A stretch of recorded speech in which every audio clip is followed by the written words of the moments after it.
Merci.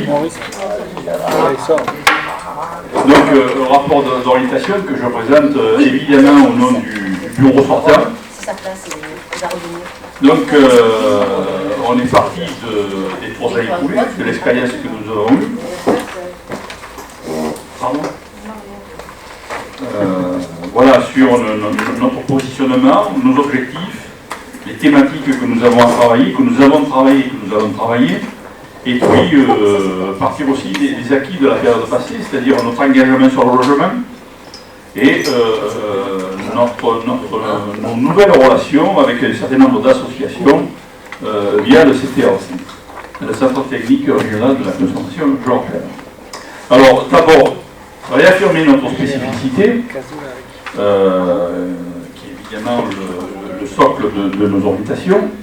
Nous sommes une association de défense des consommateurs, loi 1901, indépendante de la CGT. Il s'appelle Indicosa CGT. Mais nous sommes une association. Voilà. Nous avons été créés par la CGT en 1975, c'est ça, oui. Oui. Voilà, et depuis, Indicosa a vécu plus ou moins bien dans un certain nombre de départements au niveau national. Nous avons relancé l'activité d'Indicosa dans le département il y a maintenant 6 ans. Oui, c'est ça, 6 ans. L'activité était au point mort. Il faut quand même dire qu'il y a une vingtaine d'années, il y avait une équipe qui tournait bien, qui faisait beaucoup de travail, et puis voilà, ça a chuté, ça a plus ou moins disparu. Et donc 2014, on reprend le flambeau et on relance l'activité, on crée une équipe, et puis petit à petit, nous avons développé une activité qui est allée en s'accroissant de manière conséquente d'ailleurs. Jusqu'au fait que nous sommes aujourd'hui une association départementale qui compte dans Indicosa national. Voilà. Alors, donc, je disais, nous sommes une association, nous ne sommes pas un syndicat. On travaille sur les questions de la consommation, et on l'a évoqué ce matin aussi, sur les questions de la santé, sur la question du logement, sur la question du transport. Donc notre champ d'intervention s'élargit au-delà des problèmes de consommation pure et simple, mais toujours avec notre spécificité, à savoir que nous travaillons non pas sur des revendications salariales dans l'entreprise, qui est le champ du syndicat, mais on intervient hors entreprise, et sur le champ qui nous correspond. Mais en même temps, je disais indépendant d'Indicosa en termes d'association, mais nous sommes aussi CGT, bien entendu, et de complémentarité, recherche de complémentarité avec l'organisation CGT qui nous a créés. Alors j'avais déjà évoqué, il y a quelques années de ça, l'exemple qui me semble très bien imagé, la complémentarité. Nous avions un conflit sur le supermarché qui a pris à côté du stade, là, je ne me souviens plus son nom, mais peu importe, le supermarché. Donc le syndicat a but avec le patronat sur des conditions de travail. Et donc ils ont fait intervenir le CHSCT sur l'amélioration des conditions de travail. Et en même temps, le camarade, le seul qui restait d'Indicosa, s'était intéressé donc à ce que ressentaient les usagers, et donc il y avait des problèmes d'hygiène dans le magasin. C'était sale. Et donc Indicosa, qui parallèlement intervient auprès de la direction pour dire hygiène dégueulasse, les usagers, c'est intolérant.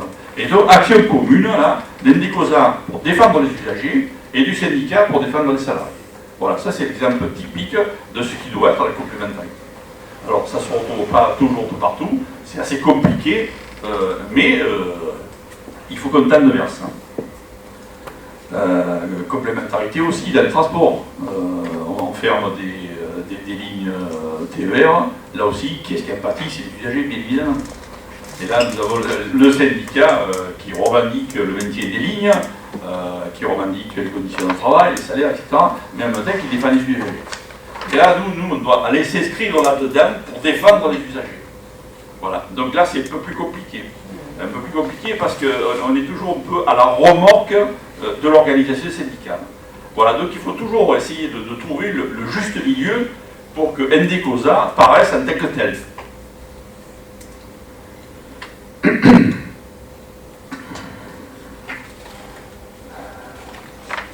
Donc l'objectif de nos orientations à venir, c'est bien de se prononcer sur les thématiques que nous allons travailler et parallèlement sur la question d'organisation. Bien évidemment, il nous faut un Indecosa qui soit organisé en nombre de militants et en compétences, et en termes d'action aussi. Donc sur les thématiques que nous avons travaillées et que nous avons développées, voire trouver d'autres thématiques. On évoquait ce matin la question de l'alimentation. On avait eu en 2016, c'est ça, donc une initiative au Brusque sur une alimentation saine. Voilà. Et on avait fait ça avec une AMAP, la MAP de la Seigneur-Bulle, les Olivades, qui d'ailleurs est à l'initiateur des AMAP en France, il faut le savoir. Hein. C'est eux qui ont créé, développé les initiatives, les AMAP dans toute la France. Voilà. Et donc on avait fait, il y avait 80 participants, on a eu un vrai débat, fait très intéressant. Super bien. Problème, c'est qu'on a eu notre initiative et puis derrière, plus rien, on n'a pas poursuivi. Voilà. Donc ça, c'est une grande question pour nous. Quel que soit le type d'initiative que nous prenons, c'est comment on poursuit derrière. Voilà. On ne fait pas des initiatives pour faire des initiatives. On construit quelque chose, comment après on poursuit. Voilà. Ça, c'est une grande question pour nous. Sur la santé, la question des représentants des usagers a été évoquée. Là aussi, c'est un travail, il faut absolument travailler avec les représentants des usagers, il faut les rencontrer, il faut les former. Sachez qu'on a 12 représentants des usagers sur le Var, dont une grande partie sur Saint-Raphaël. Et puis ce sont des camarades qui m'y connaissent, Nicolas. Ils se sont présentés parce qu'on les a sollicités, et c'est bien, c'est un engagement. Alors, ils ont siégé quelques fois, ou pas du tout d'ailleurs, parce qu'il y a le Covid est venu là-dessus. Et donc, on a besoin de former ces camarades à ce qu'est l'Indecosa. Hein, qu'est-ce que nous sommes, comment nous fonctionnons, quelles sont nos valeurs, etc. Et quel message on peut porter, effectivement, dans ces commissions-là. En sachant que ces commissions, quand même, c'est pas là où on va faire la révolution. Ce sont des commissions où nous sommes seuls face à un regroupage de médecins, de DRH, avec les autres partenaires représentatifs usagers qui, la plupart du temps, ferment leur gueule. Voilà, donc on est seuls contre tous.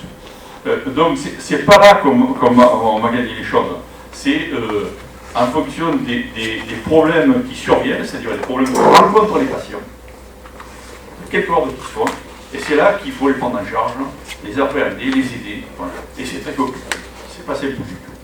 Donc je pense qu'on a besoin de consolider l'aide vers les représentants des usagers.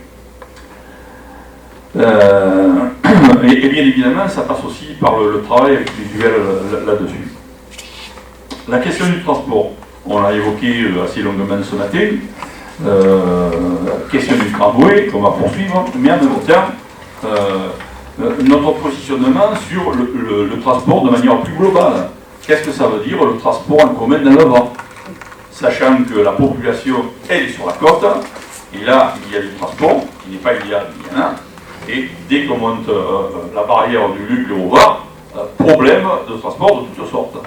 Donc, quelle réflexion nous avons sur le transport dans notre département? Quel territoire, quel besoin, quel mode de transport, transport doux, bus, train, autres, etc. Alors, André évoquait le fait qu'on a réfléchi déjà à la question, on a un document là-dessus. Mais ce document, il faut qu'on le fasse connaître et partager, et qu'on l'étoffe. Et qu'on voit comment, avec les camarades des unions locales, on peut travailler en complémentarité sur cette question. Autre thématique, l'économie circulaire.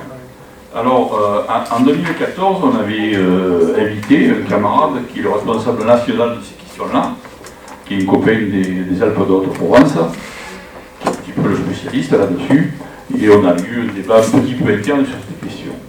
Le national va avoir au mois d'octobre une initiative nationale sur cette question. Mais rien ne nous empêche de décliner cette initiative dans notre département. Mais là aussi, l'économie circulaire, on va développer la question, on va savoir ce que c'est. Qu'est-ce qu'on fait après avec ces trucs-là? Qu'est-ce qu'on construit là-dessus? Voilà, c'est la question qui nous est posée. Et puis, évidemment, il faut qu'on réagisse le mieux possible sur les sujets de société auxquels nous sommes confrontés et qui interpellent les causes directement. Les perturbateurs endocriniens, la question des déchets, des emballages, le développement durable. Mais bon, qu'est-ce que c'est le développement durable? Qu'est-ce qu'on y met derrière et comment on prend en charge? La pollution, l'urbanisme, le bio, les pesticides, la question des médicaments. Alors, là aussi, sur les médicaments, rappelez-vous, on a eu une initiative il y a 2 ans de ça, où là, on avait eu, c'était une initiative où il y avait pas mal de, enfin, il y avait beaucoup de participants, où le débat était très fort. On avait notre camarade Christophe Boudhomme, qui est urgentiste, et qui est de l'homme sur les réseaux sociaux, sur les chaînes, pour défendre les camarades qui sont infirmiers, médecins, qui sont confrontés au Covid. Voilà. Donc on avait quand même des pointures et on avait eu un vrai débat, enfin, là aussi extrêmement positif. Mais là aussi, bon, on a eu l'initiative et après, voilà, on n'a pas dépassé autre chose. Alors bien sûr, on a en tête tout ce qui a pu se dire, donc on s'est enrichi de tout ça. On s'est enrichi de tout ça. Mais on ne poursuit pas en termes d'action.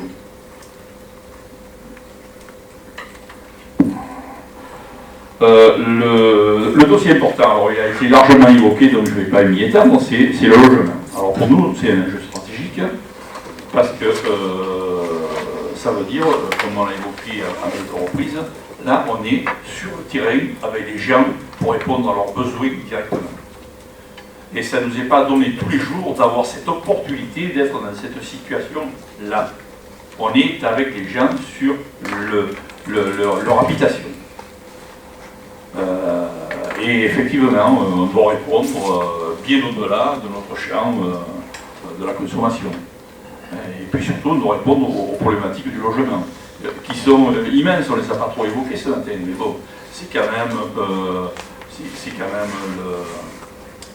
l'insalubrité de certains logements, c'est les gens qui occupent des logements comme ils veulent, c'est les expulsions, c'est la drogue, c'est la violence. Il faut quand même rappeler que notre camarade Thierry Villois, il s'est pris un cocktail Molotov sur son balcon quand même. Hein. Voilà. On en est là quand même. On a des camarades qui sont en danger. Voilà. Et quand on dit à la permanence, bon, on est à 2 ou 3 parce que c'est jamais quoi. Parce qu'à côté de la permanence, le hall d'à côté, il y a les dealers qui sont là. Hein. Voilà. Voilà. Donc on est dans des situations quand même qui sont nouvelles pour nous.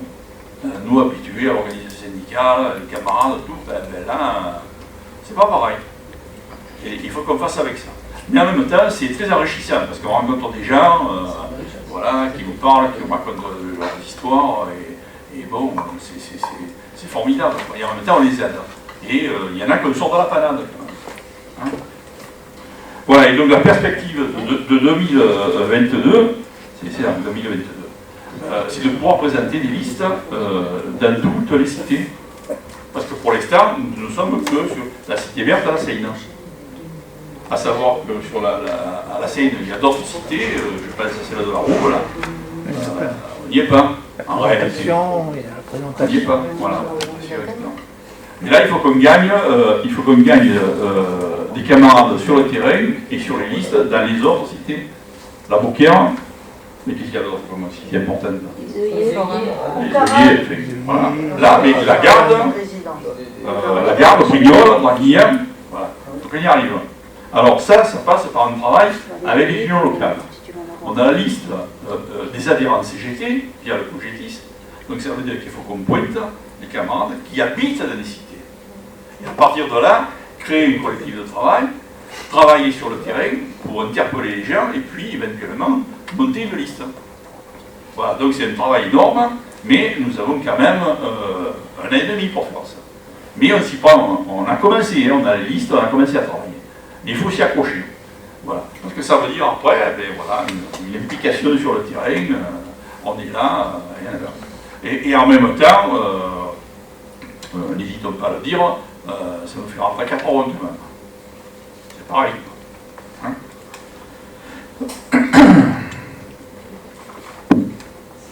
Alors, pardon? C'est rémunéré Ah oui, en fonction du nombre d'élus, on attend par logement, et ça nous permet d'avoir le budget qu'on a, quoi.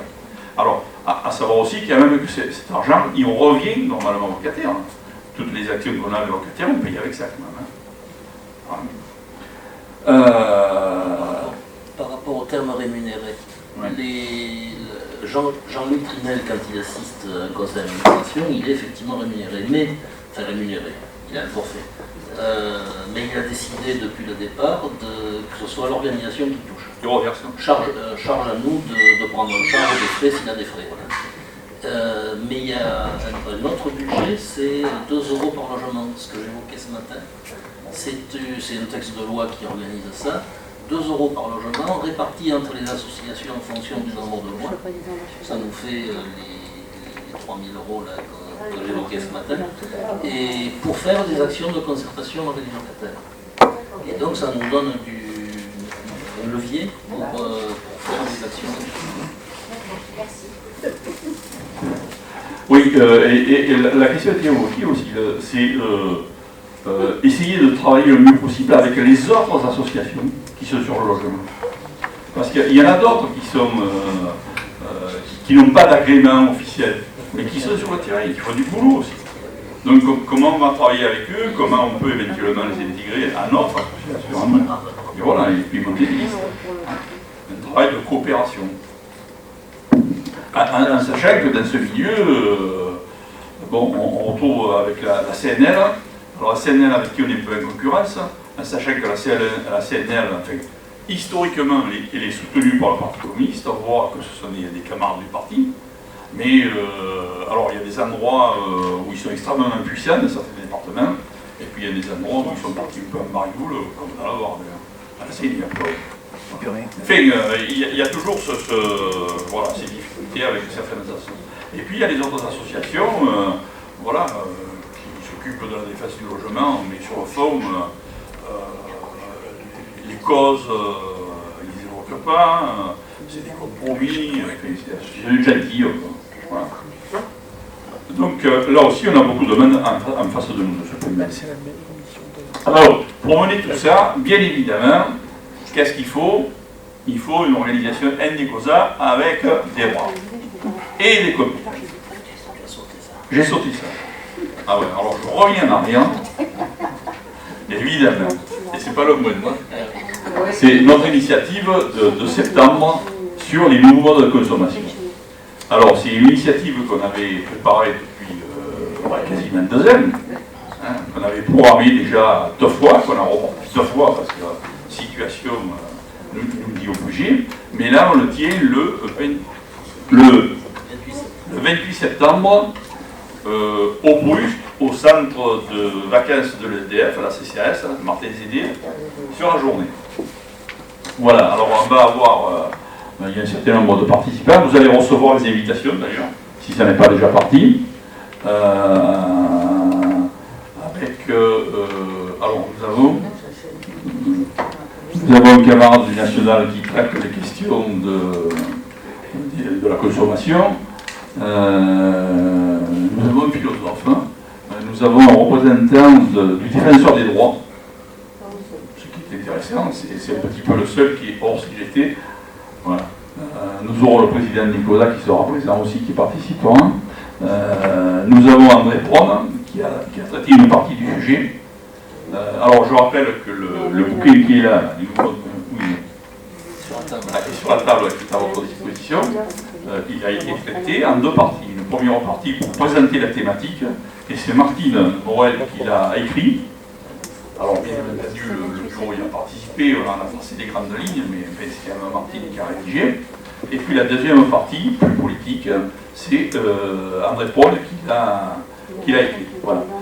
Donc c'est un document de travail. que nous avons commencé à diffuser largement. D'ailleurs, on l'a diffusé au plan national, dans un certain nombre d'assos. Mais bon, il faudrait que. Alors, c'était aussi dans nos UL, dans l'idée. Mais bon, il faut qu'on en mène de plus quand même. Voilà. Donc, un outil de travail. Et là aussi, on va se poser la question, une fois l'initiative terminée, qu'est-ce qu'on envisage pour la suite, hein? Voilà. Et donc on verra à ce moment-là, mais on a déjà quand même un peu travaillé cette question, on a quand même des idées pour la suite. Voilà. Alors donc j'en reviens à notre fonctionnement et à notre rôle. Bon, donc un conseil d'administration qui va être renouvelé, que je présenterai tout à l'heure, qui doit être plus responsabilité sur les décisions stratégiques. Les décisions stratégiques, c'est-à-dire les choix que l'on fait sur les thèmes qu'on travaille. Ce que j'évoque là en ce moment. Voilà. Poursuivre avec le bureau du CIA qui va vous être proposé pour être plus efficace, plus pertinent, travailler plus collectif. Et là, travailler plus collectif, ça veut dire informer plus souvent le collectif. Alors je rappelle que le collectif, c'est l'ensemble des militants d'Indicosa, engagés ou pas dans le CA ou dans quelle que soit la structure, tous les militants d'Indicosa, ils peuvent participer au collectif. Et là, on présente l'activité que nous avons, les objectifs, et chacun peut intervenir. Et donc, ça veut dire là aussi, c'est le souci que chacun s'engage un peu plus. Voilà. Alors, je sais que c'est pas toujours simple, mais bon, on essaye. Tendre vers la responsabilisation des camarades. Les militants d'Indicosa, enfin, en tout cas, ceux qui sont en responsabilité, ont tous été formés sur une formation spécifiquement d'Indicosa. Tant ici, on avait fait une formation ici, qu'au plan national où il y a des modules plus spécifiques.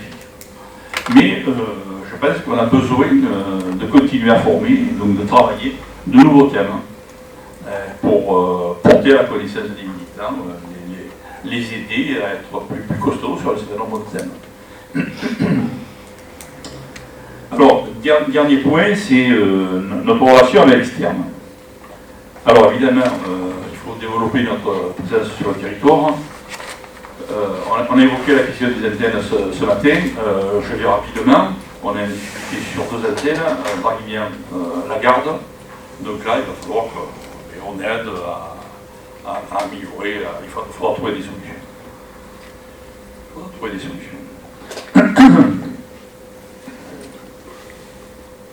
Voilà, et en même temps, l'antenne Indecosa, alors, association indépendante, mais en même temps, on n'est pas déconnecté de la CGT. On n'est pas déconnecté de l'UNOCA. Quand les camarades tiennent à la permanence à Toulon, elles sont avec les camarades de l'UL de Toulon. Voilà. Donc, si à un moment donné, il y a besoin d'une aide ou d'un conseil, voilà, on travaille ensemble. Hein, c'est clair. D'ailleurs, il y a le copain du juridique là, qui me demandait si on travaillait avec LDJ. Liberté, droit. Droit, liberté et juridique. Voilà, liberté juridique. J'ai dit non, on ne travaille pas, il n'y a pas de raison particulière. Et puis du coup, je me suis dit, mais oui, parce que la démarche juridique, voilà, quand on monte des sites, on doit avoir une démarche juridique. Savoir qu'est-ce qu'on demande, comment on demande, la question des preuves, etc. La charge de la preuve, etc. Et pourquoi pas, on pourrait pas faire une demi-journée avec nos camarades qui tiennent les permanences, même s'ils ont déjà fait ça, approfondir un peu cette question, plus largement. Voilà. Et puis, bien sûr, la liaison avec les structures de la CGT. Donc, vous avez entendu Olivier, on a un camarade qui va venir représenter l'union départementale, et nous y tenions particulièrement, parce que pour nous, Indecosa n'est pas propre à la CGT, même si on n'est pas à la CGT. Donc, ça, mais en même temps, des représentants dans les unions locales. Hein, la particularité de nos statuts, c'est qu'on a choisi que les antennes collent au territoire des UL et que donc chaque UL soit représenté dans le sien. Voilà. Dernier point, alors pas dernier point, les finances, je crois qu'on a abordé à fond ce matin, mais avec 2 objectifs, recherche de fonds et penser à définir des plans d'action sur cette question. Dernier point, la communication. Alors, on voit bien qu'aujourd'hui, l'utilisation des réseaux sociaux est primordiale. On n'est pas sur les réseaux sociaux, on est des personnes. On ne voit pas. Alors, on a, pour ce qui nous concerne, on a créé un site qui s'appelle Nicosa CGT 83, il y a plus d'un an, voilà, qui a été régulièrement alimenté. Mais la question, c'est de savoir s'il est lu par les camarades. Hein. Je ne suis pas persuadé, moi, que tous les camarades de Nicosa vont régulièrement voir ce qu'il y a sur le site. Alors qu'il y a des informations qui intéressent ceux qui tiennent les antennes, qui intéressent ceux qui intéressent au logement, et ainsi de suite. Il y a des thématiques sur la santé, sur le transport, surtout tout le champ de Nicosa, pareil régulièrement sur le site Nicosa CGT 83. Dernièrement, il a été créé, alors le national avait un site, mais il était devenu un peu périmé quand même, tant par la présentation que par son contenu. Donc on a retravaillé le site national. J'ai participé moi-même à la restructuration du site, et c'est moi qui suis chargé d'alimenter politiquement le site national. Là aussi, ayez les coordonnées et allez le voir. Alors, il ne s'agit pas d'aller le voir tous les soirs, mais une fois par semaine, une fois tous les 15 jours, une fois par mois, mais allez les voir. Il y a tout l'outillage pour les militaires de Nicosa. Voilà. En même temps, on bascule sur les pages Facebook, sur Twitter, etc. Voilà, donc nous avons des moyens, nous avons des outils, nous avons des compétences, utilisez-les. J'ai fini. Est-ce que tu peux donner ton site, s'il te plaît? Ben, on me le donnera.